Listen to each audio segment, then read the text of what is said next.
دعاة رب السماء يا من صنعتم في الأرض نورا يا قلوبا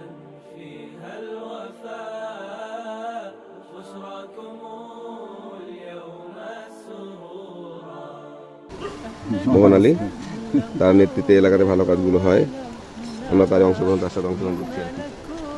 আর ভাই এই সংগঠনের একজন উপদেষ্টা, সকলের অবগতির জন্য জানাচ্ছি ভাই একজন উপদেষ্টা, কিন্তু ভাই হচ্ছে ঘাপটি মেরে থাকে আর সমাজসেবায় গোপনে যা পারে চেষ্টা করে, উনি প্রকাশ্যে আসে না, এই প্রথম এসছে, এই জন্য ভাইকে ধন্যবাদ। আর